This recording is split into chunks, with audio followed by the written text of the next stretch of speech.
આવું તમારું સ્વરૂપ છે. આખું જગત જ તમારામાં છે. તમે તમારા લક્ષણની માલિકુરાથી જ બોલી રહ્યા છો, અને જો તમારું લક્ષ્ય ઠેરાવો અહીંયા તમારું સ્વરૂપ છે.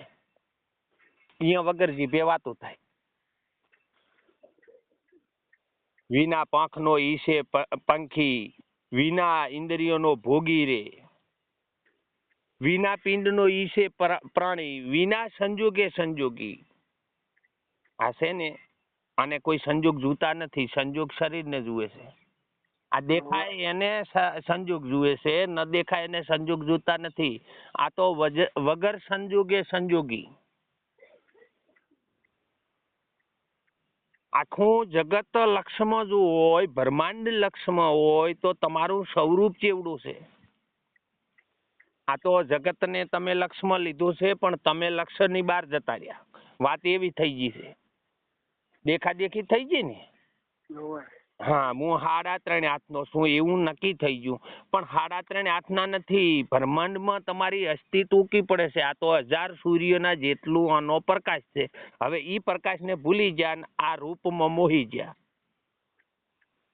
એમનું કાર્ય છે કરુણા. સાંભળજો, દેવું કરુણા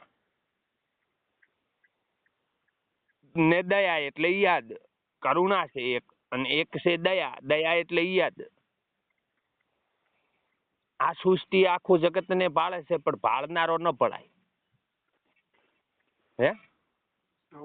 હા, તેમાં કીધું છે કે એની 3 વસ્તુ બદલે. સંતપણું આવે ને એટલે 3 વસ્તુ બદલે. એક બ્રહ્મ સ્વરૂપ ભાળે બ્રહ્માંડમાં, અને એક એનું સપ્રશ એવું હોય કે આપણને હોમેથી એમને દેખાય એટલે દયા આવી જાય. દયા એટલે એમનું સ્વરૂપ છે યાદી. અને એક એનું નામ કરુણા હોય. પોતાનું દુઃખ ને પારકું દુઃખ બે સમભાવે જોવે. કોઈને દુઃખ ન થવું પડે એની એવી કરુણા જ હોય. ઘરનું દુઃખ શું હોય ને એટલું ને એટલું પારકા દુઃખની માલિકુરા. ઘરનું ને પારકું કઈ દેખાય જ નહીં. સમભાવે વર્તમાન હોય. આખા બ્રહ્માંડમાં કોઈ જગ્યાએ એમાં પશુ પક્ષી ચીડીથી કરીને હાથી સુધી માણસ, પશુ પક્ષી પ્રાણી બધાય નામો એટલો ને એટલો પ્રેમ ભાવ જાણે. આ સંતપણ, આ મૂળ સ્વરૂપ છે. અને પોતાનું સ્વરૂપ એટલે હવે આને તો કોઈ વખાણ થાય એવા નથી. આ જગતની માલિકુરા એના જ આધારે આ ત્રિગુણી માયા છે, જેને નામ રૂપ ને ગુણ કહેવામાં આવ્યું છે. ત્રિગુણી માયા છે ને એના આધારે છે. ઓજળ છે અને આ ચેતન છે. હવે આ જળ ચેતનની જે જુગતી કરે એને આ પદ સમજવામાં આવે. આ તો શરીરનો અધ્યાસ થઈ ગયો ને એટલે શરીરના લેવાથી આ જે આ અવક્ર કાયાની વક્ર કાયાની માલિકુરા જે અવક્ર તત્વ જે છે એ આપણે સમજાતું નથી. વક્ર એટલે આ વિકાર વાળું છે, વિકાર રૂપ છે એનું. અને ઓલું નિર્વિકાર અને નિરંજન છે, ઈ નિત્ય છે. અને આ અનિત્ય. અનિત્ય કેમ કીધું? પેલું જન્મ પેલું નતું, મરણ પછી નથી. આ વટલા દાડા દેખાય છે એટલે કાયમ નથી. કાયમ ન હોય તો નિત્ય ન હોય ને, તો સત ન કહેવાય. સત છે એ કાયમ છે. સત ચિત આનંદ સ્વરૂપ જે છે એ કાયમ છે, નિત્ય છે. અને આ અનિત્ય છે. જગત આપણે દેખાય છે પણ સમય છે. જે નથી દેખાતો એના કન કોઈ સમય નથી. જગત દેખાય છે એટલે સમય છે. સમયને લઈને જગત પ્રગટ થાય છે, લય થાય છે. અને જે નથી દેખાતું એને કોઈ સમય નથી, એ સમયની પાર છે.